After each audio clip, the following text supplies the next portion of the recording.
Say amen, church. Didn't she do a good job? Give her a better hand than that.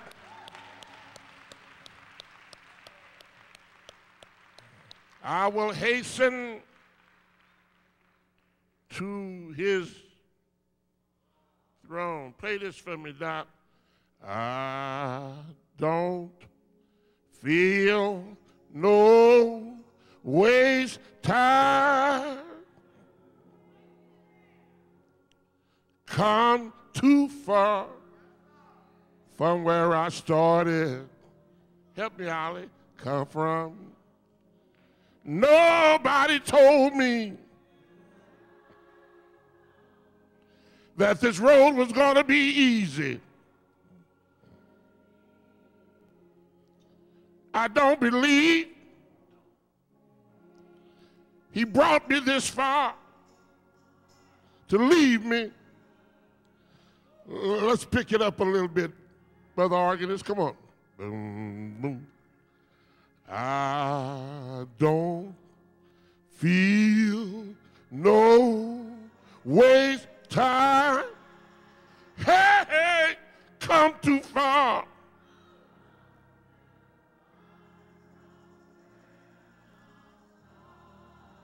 Think about it. Try to think back.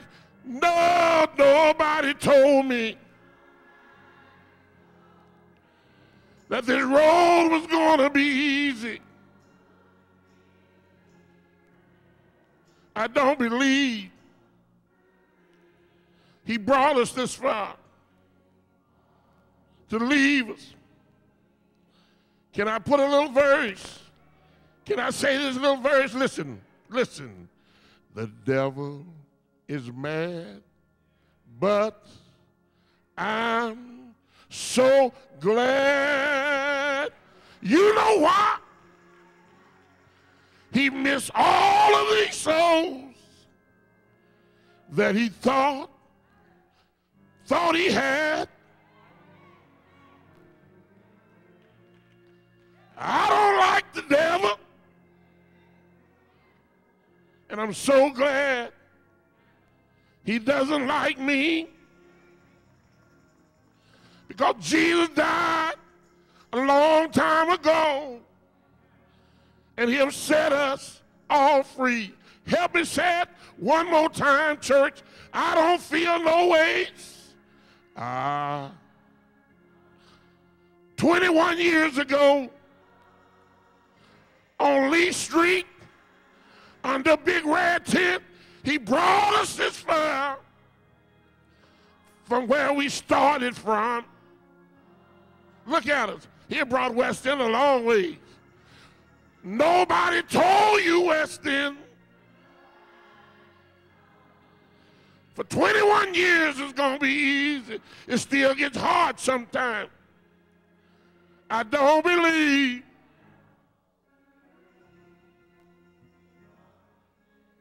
Can you say it again? I don't. Yeah. I don't be. That the Lord brought us with tears in our eyes. He kept on bringing. We've had to cry sometime. We've had to give up the right for the wrong. Sometime up and sometime down. But Jesus was always around. He brought me this far to.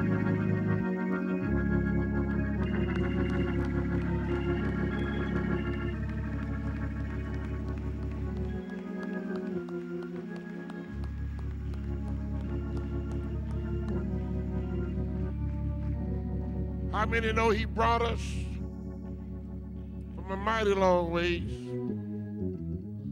How many was here on last night? I left here with a double portion of the Holy Spirit last night. I went home shouting. I got up shouting. Huh? You know, the devil don't want you to be happy now.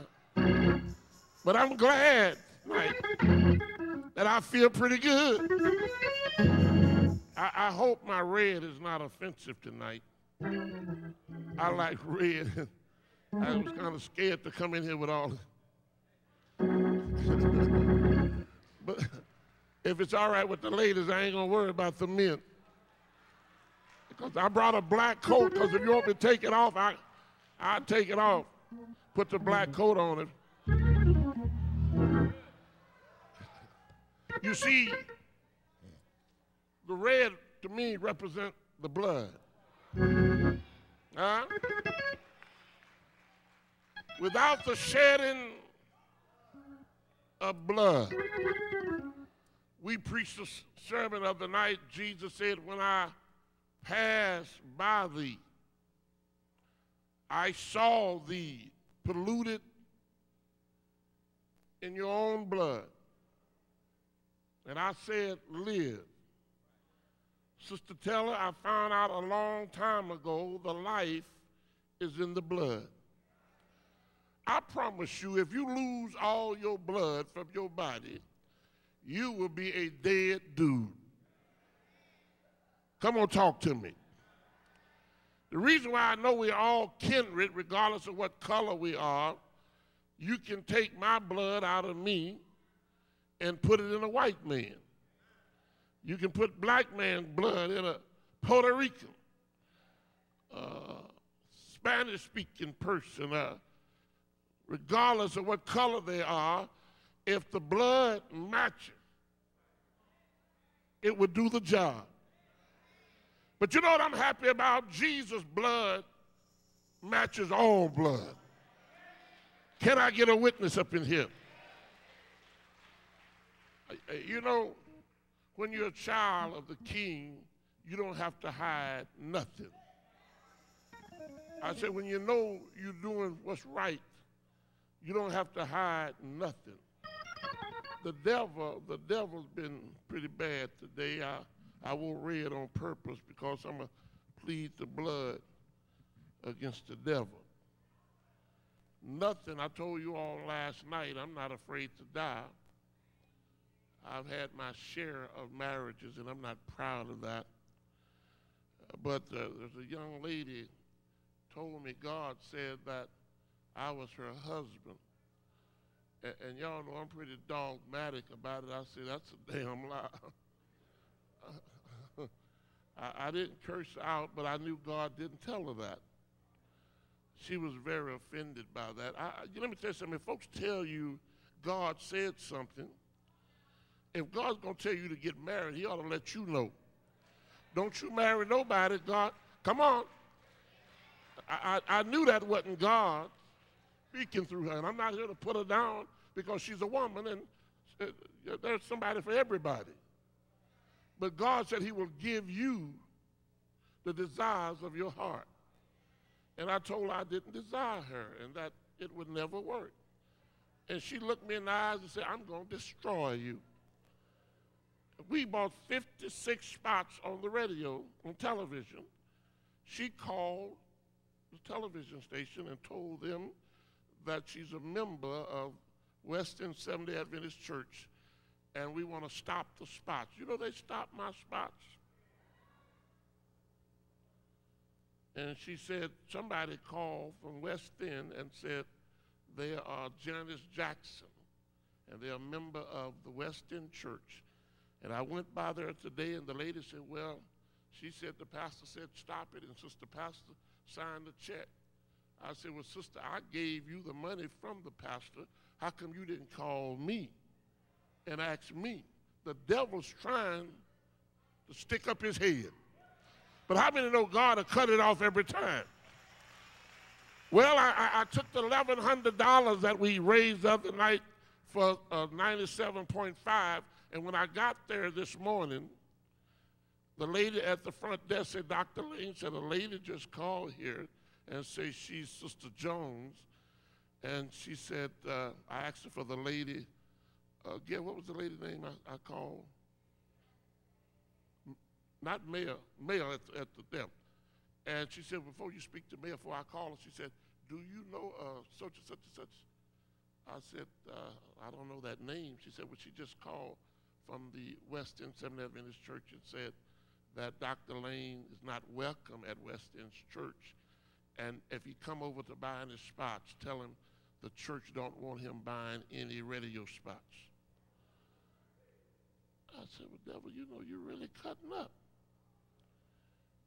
And then somebody told me this same woman called a conference office about me. Another lady told me today she called the church and said I was going to sue. I never said anything like that.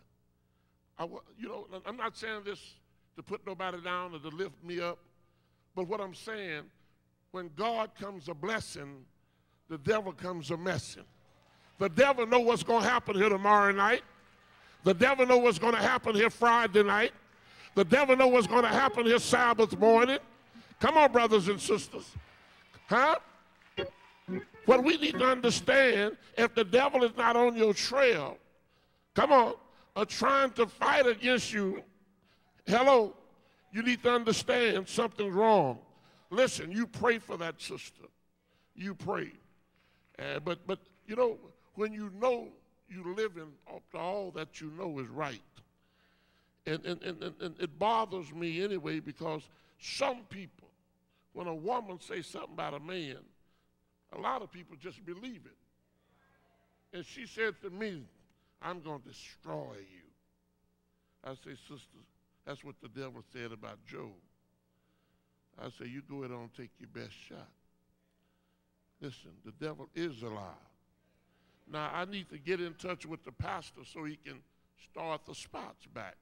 So if anybody can get in touch with the pastor and tell him to call the television station, what is it, AIB, and tell them to start those spots back. We need our spots. Can I get a witness? So if the church secretary is in here, see if you can reach the pastor and have him to call, because I've been down at the television station running all day, picking up handbills and doing everything, trying to get those spots back on. And I had people watching because I got the schedule. Have anybody seen the television spots on AIB? On Channel 5? Okay, all right. We have 56 spots. And we bought some spots on 97.5.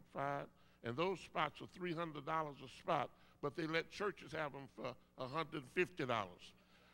$150. So the spots will run heavy Thursday, 7 spots on Thursday, and I think about 7 or 8 on Friday. They're going to push it real heavy, the mystic number 666. So we should have so many people around here this coming Friday night. We need to pray that when we preach, that we will make our appeal and many people will come. Now let me tell you something. The pastor told me in the office the other day, he said, Brother Lane, I'm excited about what's happening. He said, I think we have between 10 or 15 people that's ready for baptism already. Now what I'm going to do, watch me Friday night. When I preach the mark of the beast Friday night, watch. When I finish preaching the mark of the beast, because I'm not going to be able to go through all of it, I will go back at the end of that sermon, and I will show 7 fundamental doctrines that we as Seventh-day Adventists believe. Now, there's more than 7, but there are 7. I baptized more people than anybody, to God be the glory. And there are 7 doctrines that they must know before we can take them to the watery grave. And that is the state of the dead and the second coming and the health message and the spirit of prophecy. Come on, you know what they are. And so I'm going to go back through those on Friday night and let them know what we believe. And then on Sabbath morning when they come, we're going to go back through the doctrines again. Come on, and let the pastor read the vows, because there are people that's ready. They've been looking and waiting to know what truth is. Come on, talk to me, brothers and sisters. And if you know anybody out of the ark of safety, if you bring them here, I guarantee you, if you can get them in the pew Friday night, the Holy Spirit and Brother Lane will get them to come forward. Come on. And did you not know, I'm going to say this, and I'm getting to the word. Did you not know, I don't know how large the membership is here, but if we can baptize 200 or 300 people Sabbath, those 300 people go out and get you 600. Because they're going to go back and say, look what I found. Look what I know that you don't know. Come on, brothers and sisters. And I guarantee you West End won't be able to hold them. So what's going to happen? West End's going to have to stop. Going to have to give birth to a brand new baby. Hello? So Friday night, if you plan on dying, don't you die until after service Friday night. Come on. Don't you go out of town. I don't care what you got to do. You want to be here. You want to bring your mother, your father, your sister, your brother, your next door neighbor, your pastor, your in-laws, your outlaws. Tell them you're coming because brother ain't going to show them how to get 666 off of their forehead and off of their hand. And I'm going to deal a little bit about buying and selling, wholesale and retail. Now I'm going to tell you something, brothers and sisters. I don't want to get into it right now, but I want to tell you something. The Lord told me, he said, we don't realize that no man will be able to buy. You don't know the depths of that. You really don't know the depths of buying and selling. That means everything in your house, water, light, gas, telephone, groceries, gas to run your automobile, food to feed your children. Now, wait a minute. I'm going to deal with it. The house that you paying the house note on, if you don't receive the mark, I don't care. You say, but I've had this house 20 years. You can't take it. I'm not behind on my bill. Well, if you're going to pay the next note, you're buying the house. So you got to get out of that house. If you're paying a car note, you're buying that car. So you got to park that car. That's why the Bible says your bread, that's the only thing God has promised us.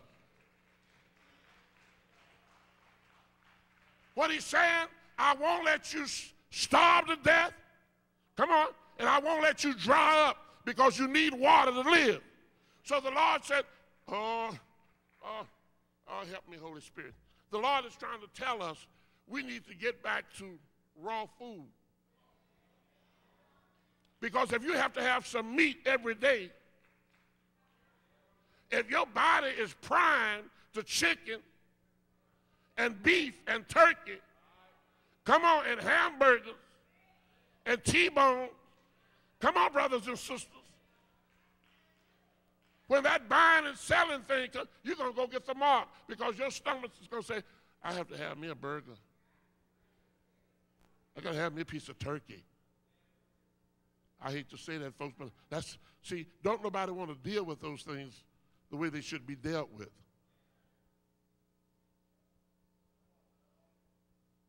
That's not my sermon tonight. But, oh, you just wait. I want to thank you, West End, because you don't realize how happy I am. Now, I know I hear about West End even when I'm not here.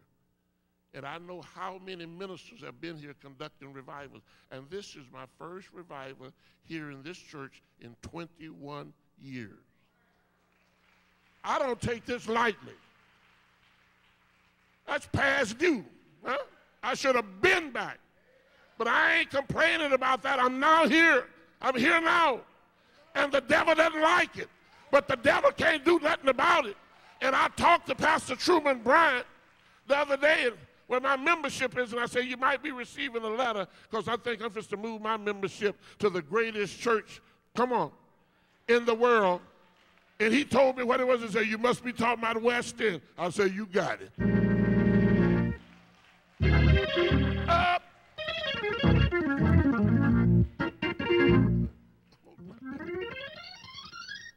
I'll tell you one thing.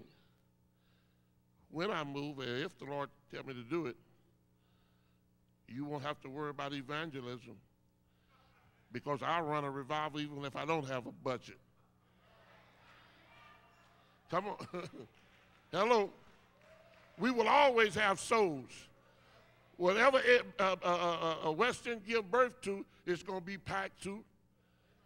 Huh? And then the next church is going to be packed too. We will have little West End juniors and little West End. Come on. Cliff Low Dollar, all of the folks going to come over and join us. Now, you need to understand, what you got, the world want. And the only reason why our church is not bigger than Cliff Low Dollars and who's this other guy? And Bishop Pope, huh? Because we're so shut in with the truth. We keep it among ourselves. You can put a tent revival on, Adventists fill up all the chairs. Am I right? You can bring a Breath of Life speaker in, or E.E. Cleveland, or anybody, huh?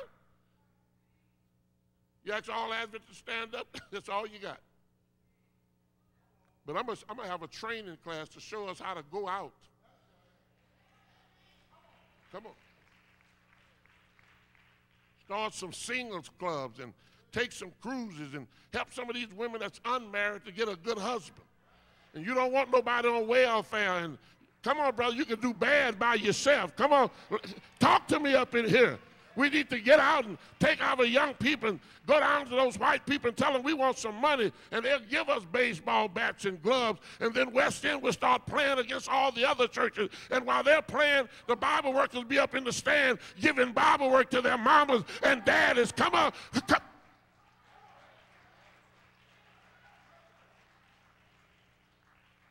I have Bible workers spotted all through the baseball. Come on, brothers and sisters. The Bible says you have to be wise to win souls. Be wise as a what? And harmless as a what? Oh, brothers and sisters, we're not going to get it done. It's not the pastor's job to fill up the church. Sheep beget sheep. Shepherd watches over sheep. Brother, it's time for us to get out.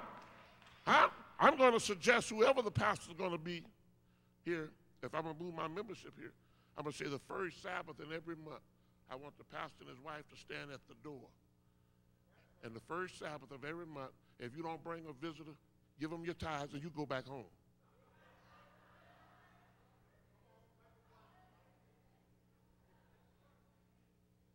You got 30 days to get one person to follow you to church. The Lord said, let your light shine. If you have a light, come on, everybody in God's room, the church has a light. If you can't get one person, so if our membership is 1,400 or 1,800, on the first Sabbath of every month, you should have what? 3,600 people trying to get in here. Don't tell me.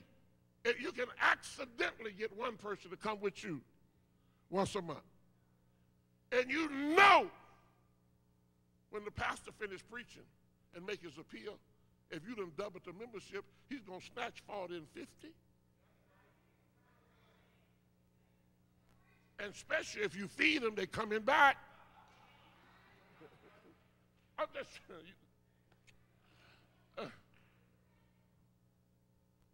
y'all won't even say amen to that. And you know that'll work.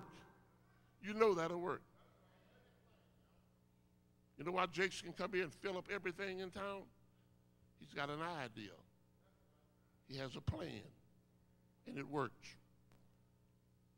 You can't outwork Adventists when they make up in their mind they're ready to do something. Can I get a witness in here? Tomorrow night, I had you to read Hosea. Deborah, can you kind of wrap me up in a sheet? Because I want to be Hosea tomorrow night. And put me in one of them, a turban like. So when I walk out, I kind of look like, can you do that? It might take 5 sheets. I want to tell the story of Hosea, but I don't want to preach it. I want to be Hosea. I want to show you why God told Hosea to take Gomer.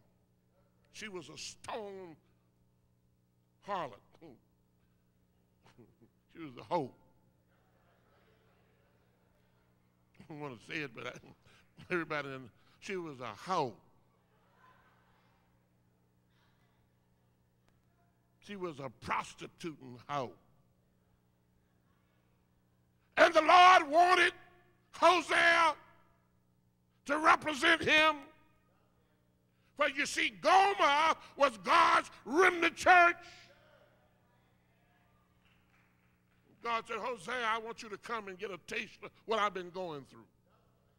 You don't want to miss service tomorrow night. I guarantee you when I finish, very seldom there's any dry eyes in the house. Because you can become a whore and never have to sleep with a man. Anything that you put before Yahweh, come on, brothers and sisters, it becomes your God, and God makes it perfectly clear, I am a jealous God. And since I know West End is packed out on the Sabbath, I'm trying to figure out why they're not packed out, why it's not packed out now. Somebody got something more important to do than coming out here to hear what I'm preaching about.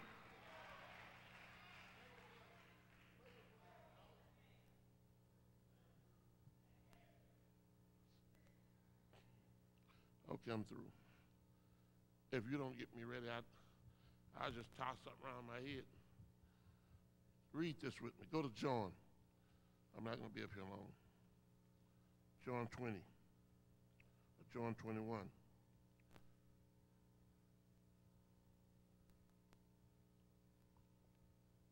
I can imagine. Leave it alone, Lane. I was going to say, I can imagine when the Lord told Hosea that he wanted him to take a wife, Hosea said to the Lord, isn't that strange? I met this girl last month. That's funny, God, that you would ask me to do that. She's a beautiful lady. Her dress is long, and she would make me a great, she went on to talk about it. You're going to hear me tomorrow night. And the Lord listened so reverently. And when Hosea finished, she said, Hosea, I'm quite sure she's a good girl, but she's not for you. I want you to go and take a wife of whoredom. Excuse me, West End. Don't you ever think that God won't ask you to do something totally contrary to what you believe in. We better be careful how we call everything the devil. That's why, regardless of what happened today, I still got to be strong. If you can't contend with the footsman, how in the world are you going to be able to run with the horse?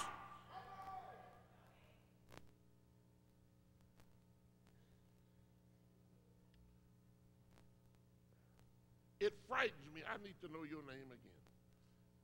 Brother who? Brother McKenzie. I know that. Appreciate you, man. I appreciate you right there, man. I look forward to seeing you right there on that third row, you and your darling wife.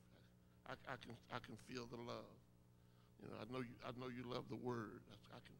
I know that.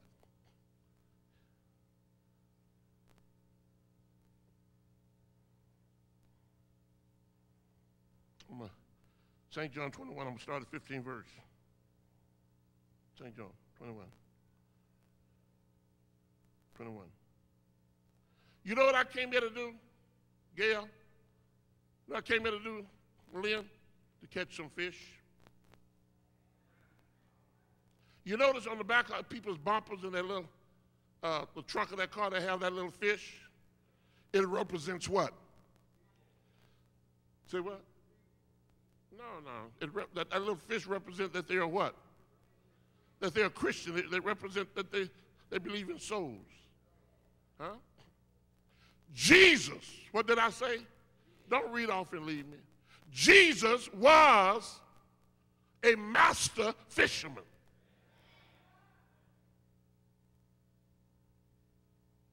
And everybody, notice I said everybody, that name the name of God or say you have been born again, you must catch some fish. I'm going to tell you something. If they allow me, if the conference let me, they may not want me in this city. West End the board might vote, no, Lane, You have your right, you can do that. You don't want to accept me, that's fine. But every person in West End ought to be responsible for 3 souls a year.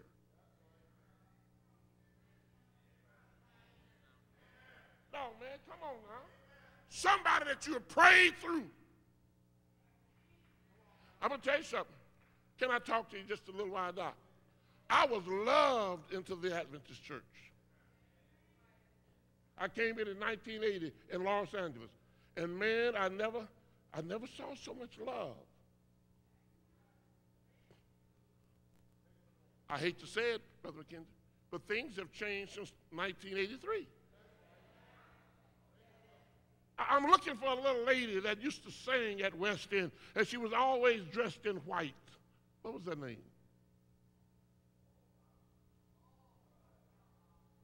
And she sang a lot. Is she dead? Can somebody find her and tell I'm in town? Wait a minute, I'm not trying to be funny. I'm looking for another young lady. She used to get happy all the time, and I think she had a little girl, and I look for people like that. I remember her. She was always, yeah. Somebody said she's at Maranatha. Where is she? New Jerusalem. I just don't believe she had a hand be I just can't believe that I'm in town and she won't come by and say hello. Huh? You would tell her, I still love her, come see me.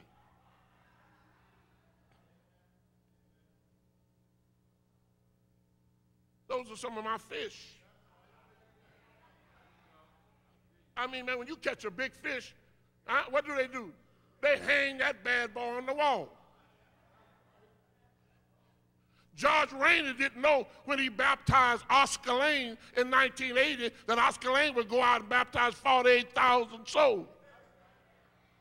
George Rainey brought in a big fish. Huh? And don't think all those stars are going to be on my crown only. God's going to put many of them in George Rainey's crown because George Rainey, you caught a big fish. And man, when you catch a big one, come on. You don't just scale it and throw it away. You clean that bad boy out. Or sometimes you'll take it to somebody, I don't know what you call that, and they'll gut it all out, fill it up, put it on a board, hang it up on the wall, and every time somebody comes to your house, you say, I caught that one. I caught that one. I think every child of God should be able to brag about, I caught those 3 this year. Well, Brother Lane, I didn't catch 3, but I caught 2. Come on. Brother Lane, I worked hard and had to do a lot of extra work at night, and I wasn't able to do as much. But Brother Lane, see that one right there? I caught that one. Everybody, there should be one church member that should be able to say, I am responsible for one soul.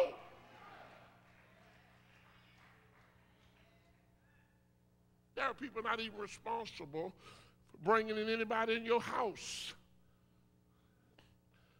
I baptized my son, Oscar III. I baptized my daughter, Princess. I baptized my brother-in-law. I baptized my brother. Come on, brothers and sisters. And you know what? My dad is 94, and I asked God not to let him close his eyes until I baptized him. And 6 months ago, I was sitting at his dining room table, and he said, Oscar Jr., he said, I've closed my shop down on Saturday. I don't work on the Sabbath. And he accidentally said the Sabbath anymore. He said he wanted to say, I don't work on Saturday, but he said, I don't work on the Sabbath anymore. I don't eat any more pork. Come on. And he said, you know what? If man have to obey man's law, we better start obeying God. I almost tore his kitchen up. Come on. I knew what he was trying to say. Come on, brother. If you hang in there.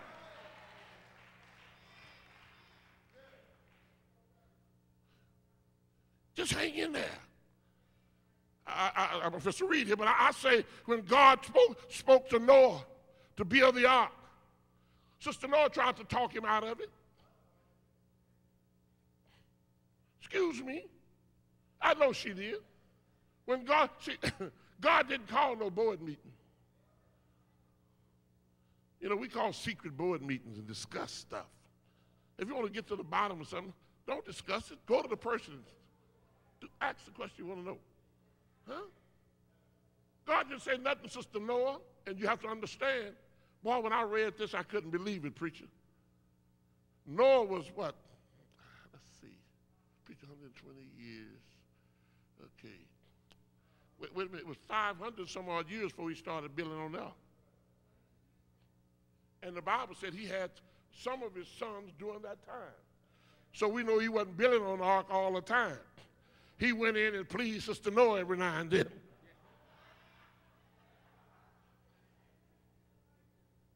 Can I get a witness in here?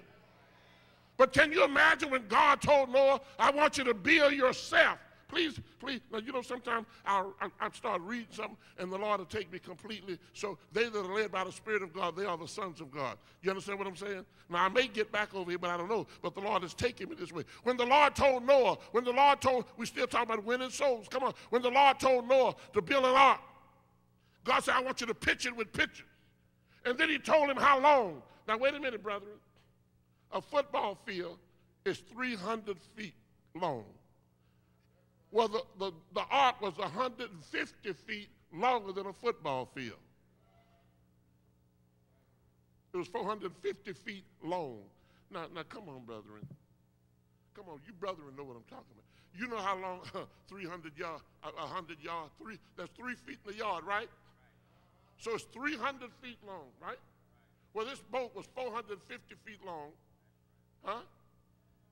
75 feet wide and 45 feet high. And Noah went in and said, with his blueprint, said, honey, yeah, babe, what is it? I talked to God today. Told me it was going to rain. What? You know, you need to sit down, baby, sit down, because you ain't heard nothing yet. Watch the devil. It's his job to talk you out of your blessing. Watch the devil. It is his job, Louise, to discourage you from going on. It's going to rain. It had, wait a minute, Deborah. It had never rained before. There was no scripture. What no preachers or prophets prophesying about rain. The first time anybody ever heard of the word rain is when God told Noah, it's going to rain. You're going to try to convince God, convince folks that God said something and they can't find it in the word. Let me tell you, better get on away from here. It's not in the word. It doesn't deserve to be heard.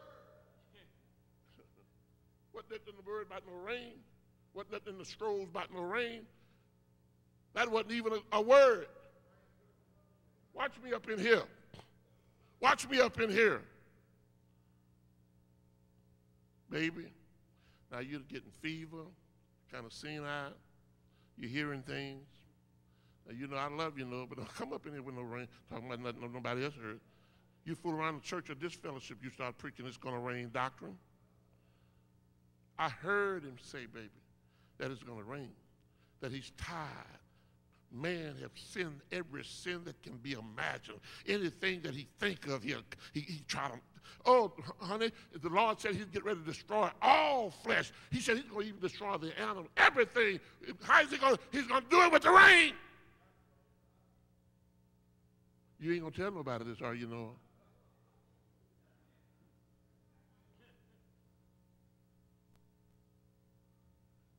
Said, would you like to see this, baby? Well, what else? Told me to build a boat. What's a boat? No, I'm trying to show you something, brothers and sisters. Hear me out, young brother.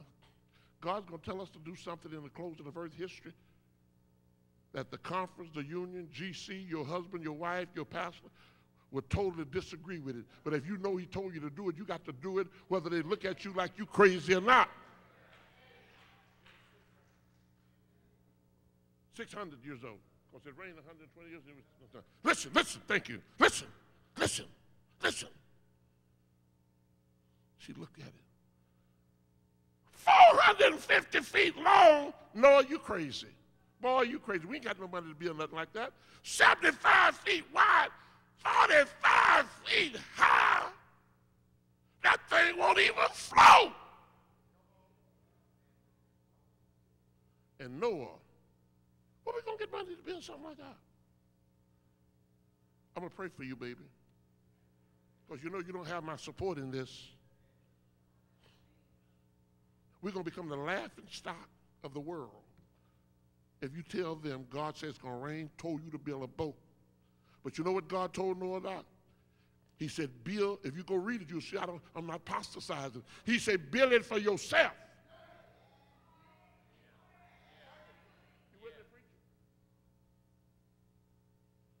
Build it for you and your family.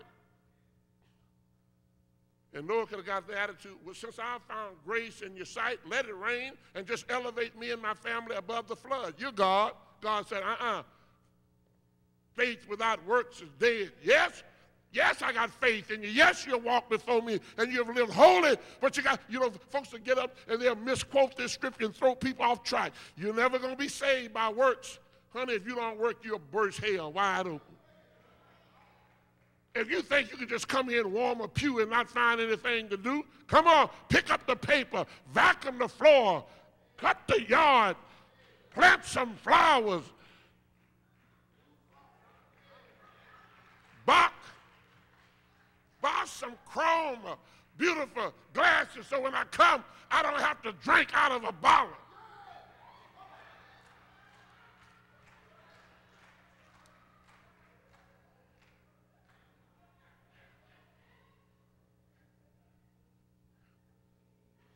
Still tastes good, that's okay.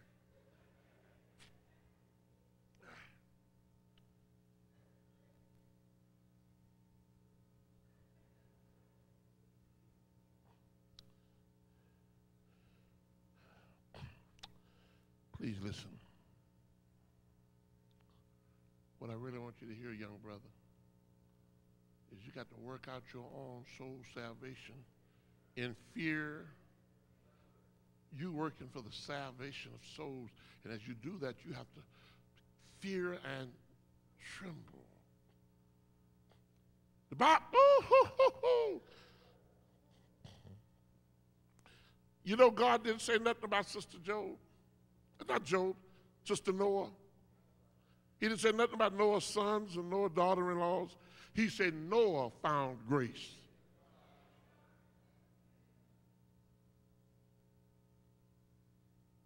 Y'all want me to scare you? Want me to scare you? Say you have 1,800 people on your church roll. Don't get scared now. Wonder how many of those will go back to be with the Lord when he comes. 80? 18? 25? If it's 21, so that's 24 left.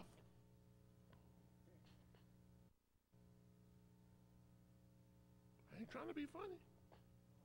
The whole world was in sin, and God searched, he found one man. Ahab told King of Judah, Jehoshaphat, there is the whole country of Israel, all the preachers. He said, there is yet one man, Micaiah, the son of Imlah, by whom we may inquire. Now, if it was any more, Ahab would have known, because Ahab and Jezebel knew everything. They knew all the preachers in Israel. They had most of them on their payroll. But when Jehoshaphat asked Ahab, is there a man of God here in Israel that we may inquire of the Lord?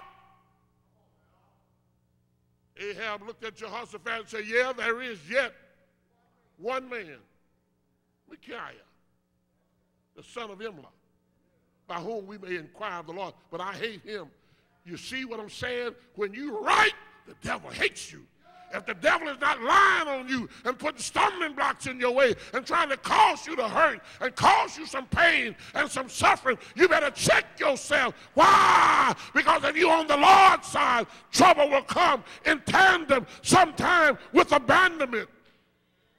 The devil will buffer you And in your buffering, Jesus said, I will let him put no more on you than you're able to bear. And then he tells us, Deborah, oh yes, the devil gonna make you cry. Weeping may endure for just a night, but thank God I ain't gonna let you weep long. Joy cometh in the morning.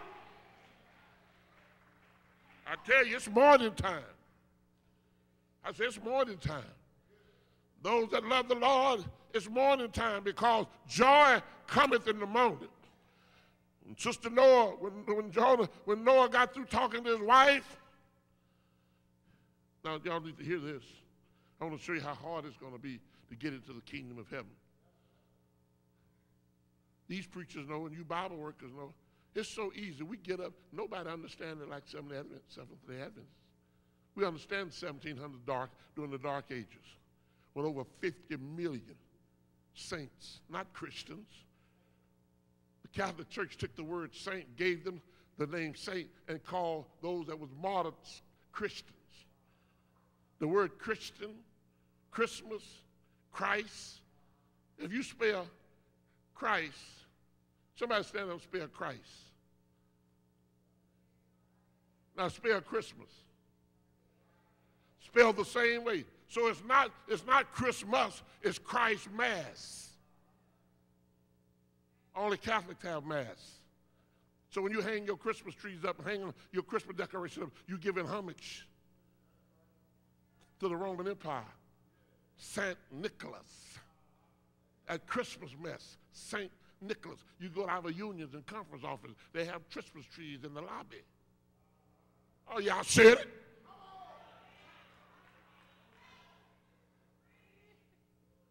When you wear green on St. Patrick's Day, you're giving homage to the Pope, St. Patrick's. When you buy flowers and candy for St. Valentine, you don't even know who St. Valentine was. He was a Roman Catholic priest. St. Valentine.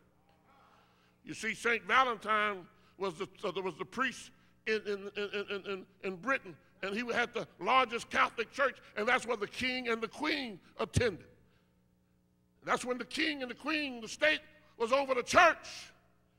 And the king and the queen had so ordered that if any man left the priesthood, that no Catholic priest was supposed to marry him. He's supposed to be out there by himself. But Valentine, friend, left the priesthood and went to Valentine and asked him, listen, man, I want to get married. Will you marry me? Valentine knew it was against the king and the queen's laws, but he married him anyway because Valentine was the baddest priest in Britain. And so the king and the queen had to make a spectacle out of him, so no other priest would do it. So they threw him in jail and set the time, said he would have to die. They had to kill him. They couldn't let him get by with it. So they put him in prison. And while he sat there in those dungeons, the princes, the king and the queen's daughter, the princess, went to take him food and water, and she fell in love with him. And on the 14th of February, he wrote on the wall on the day that he died. And the princess went to her mom and her daddy and said, will you make the 14th of February St. Valentine's Day? That's how St. Valentine's Day came into existence. So when you buy candy on Valentine's Day, when you buy flowers, what you're giving homage to is the Roman Catholic priests. When you put on green, St. Patrick's, we ought to know in whom we're giving our homage to. You ain't hanging nothing on my door for Christmas. You ain't putting no red, no green bulbs nowhere in my house. Don't send me no card. You got something to give me, give it to me in cash.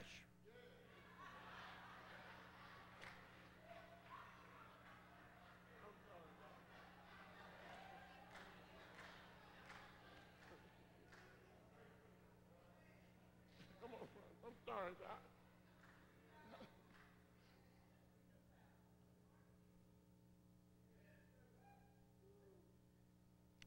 When you take your children trick-or-treat, you're giving homage to the dead, as though you're saying that the dead have been risen from the grave. And they ain't coming out of there until Gabriel put one foot on the land and the other foot on the sea. And the righteous going to be caught up, and the wicked ain't getting up until the second trumpet. So they have all these scary-looking things, look like dead folks. Trick-or-treat. I'll trick your treat. If you're a saint, you don't take your children trick-or-treat. God, write all that mess down. You don't lie to your children and tell them, go to bed. Night before Christmas, Santa's coming through the chimney, and you don't even have a fireplace. You can't lie. Those children know ain't no Santa Claus coming through no chimney. You tell that child, boy, I bought you this bike and this car, and you bet not tear it up. I bet not see you. Ain't no Santa, and it ain't no Claus. Ain't nobody but your mom and your paw. Our mom and daddy lied to us, and we found ourselves lying to our children, and if you don't stop it, they're going to lie to theirs. Come on, tell them the truth. Jesus wasn't born on the 25th day of December.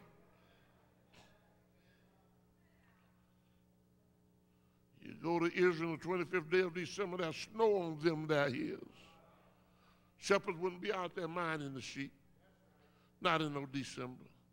If Jesus wanted us to know when he was born, he'd have put it in the Bible. I know when he died. I can tell you the day he died. But I'm getting back. I'm through. I'm closing this Bible. I've said enough. I've said enough. But I'm going to say this. I got to finish this since I started on Noah just a little bit. When he told his wife, I want y'all to hear this, because there's going to come a time, even husband and wife going to see things different. Y'all got to stick together on this thing. Now watch this, brother. Watch the heaviness that you don't hear some preachers bringing it out. When God told Noah to build an ark, 450 feet long, 75 feet wide, 45 feet high, picture with pictures. Watch now. There were no lumber yards.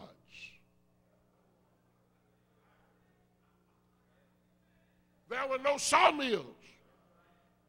And the trees back there was big enough to drive a car through them.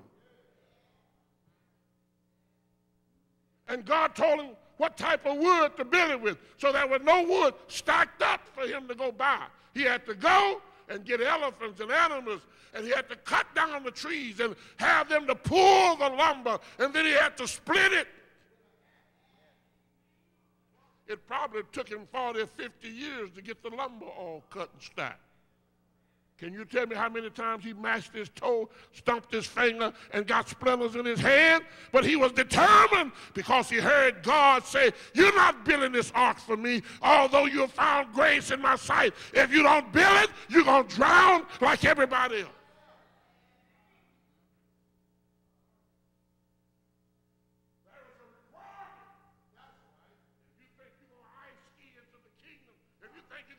Your Mercedes into heaven? No! You're going to have to cry. You're going to have to wear out your knees. You're going to have to sweat. You're going to have to be lied on, talked about, ridiculed, scandalized.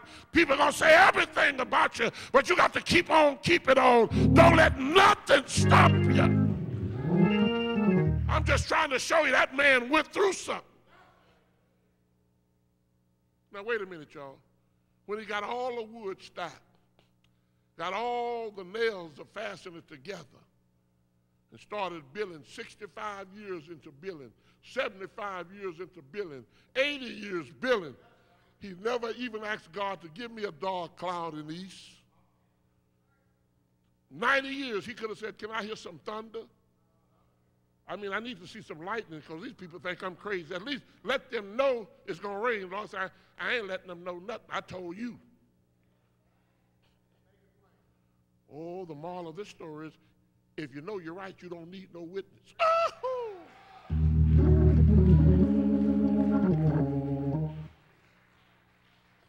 If you know that you know that you know you heard God speak to you, Ollie. Ollie, you know you're supposed to be dead, don't you? But because God said live, you still here. When you know that you know God's not ready for you to leave here. I don't care how many pains run through your chest. Say, devil, you think you're going to kill me, but you can't. Boom, boom, boom. I ain't getting nothing, Bertha. I see you doing that every now and then, but amen, with help. I'm watching you. Come on. When your husband threatened to leave you, and he tells you, you don't have a job, and you ain't going to be able to make it. You don't have to beg him to stay. Say, go on, God will be my husband. Because people try to use you. They'll try to get you to backslide. And they'll threaten to leave you like, okay, I'll drink some of the beer. Give me some. Go on, pour me up a glass. One little glass ain't going to hurt me. And you find yourself trying to take sides to hold on to your. The devil gone.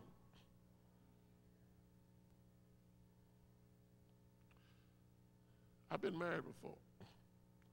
But I had a good understanding with the women. I don't hate them, they don't hate me.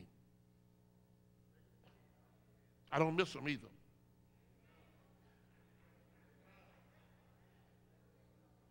I ain't trying to be funny. When you got peace with God. Well, y'all need to understand this now. Huh? When you got peace with God. So I get lonely like a big dog. I'm telling you, I do. I get lonely. I be sitting up on the side of my bed. I'm used to holding I'm trying to say a woman. A wife is a woman.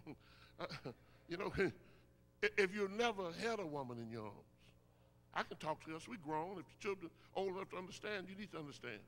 If you've never been there, everything about me is man. That's all I am, man. And I look at other couples sometimes. I go around my brother, we just had a family reunion. They all married, they got their wives. I'm the only one around that don't have no wife. And I said,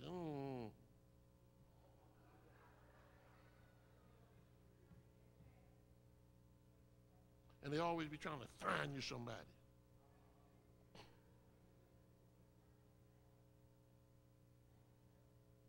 I said, I'm not as lonely as you think. Because I have a peace that they don't have. I have 5 brothers, and their wives wear the pants. Because every time I try to give them a Bible study, the wives butt in and say, Oscar, you need the Bible said, let no man judge you on meats and holy. And my little brothers just shut up because they know,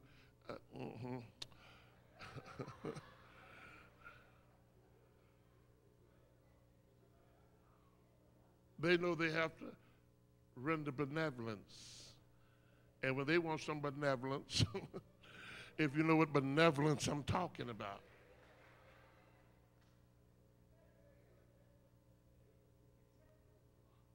These preachers will tell you. Adam, the Bible says Adam wasn't deceived. Adam knew exactly what he was doing. And he knew Eve was going to die. And he said, I ain't going to be left here with these bulls and cows and elephants and snakes. I'm going to die with you, baby. He loved that woman, so he went on and ate because he said, we're going to die together, baby.